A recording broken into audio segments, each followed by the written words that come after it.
After watching this video, you will know the meaning of 3S plus 2S equals 5S, why standardizing is so important, what to standardize, how to sustain, the 5S challenge.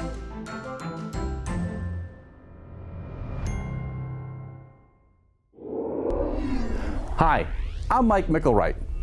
In our previous video training sessions covering the topic of 5S, we learned how to properly set an order and shine, and of course inspect, during a 5S event. The tendency at this point is to want to move on to another area within the facility because of the euphoric feeling of what we just accomplished is so dramatically different and improved, and do I dare say it, it's so darn beautiful. So the tendency is to skip over the last two S's altogether, standardize and sustain, and move on to another area. The tendency might also be to skip this video altogether because the subject matter is not nearly as fun as the first three S's. And oh yeah, we're going to have to get management involved to do their part.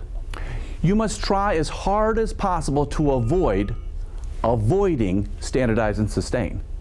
Why? Well, because of what we've been focusing in on so much throughout the entire video series, the elimination of waste. You see, all of your efforts thus far will be wasted if you don't standardize and sustain your accomplishments. You will find yourself completing another 5S project in the near future because you will have reverted back to your old ways and your old messes. Now, this would have been considered excess processing, one of those 8 wastes that we've talked about. You see, your first 5S effort would have been considered non-value added because it would not have been done right the first time, which is one of the 3 criteria for value-added activities. So, in this training video, we will cover the all-important steps 4 and 5 of the 5S process, standardize and sustain. These 2 steps, even though they are uniquely different, do overlap quite a bit, so it makes sense covering them in the same video.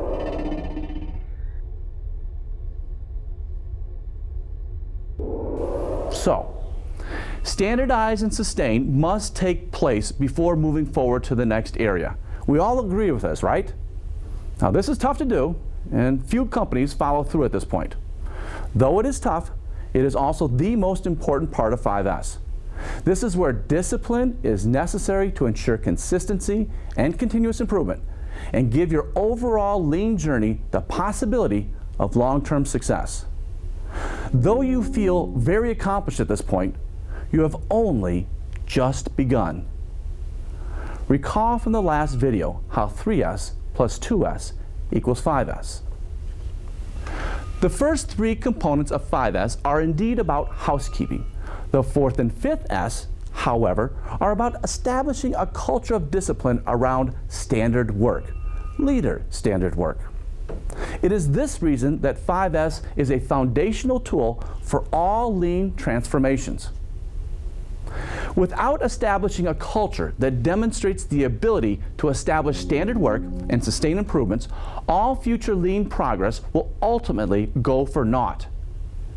It is actually a very good idea for any organization to not take the next step in its lean journey until it has successfully demonstrated 5S for a long period of time, perhaps a year or more, as some of the original senseis or lean teachers have required within their facilities.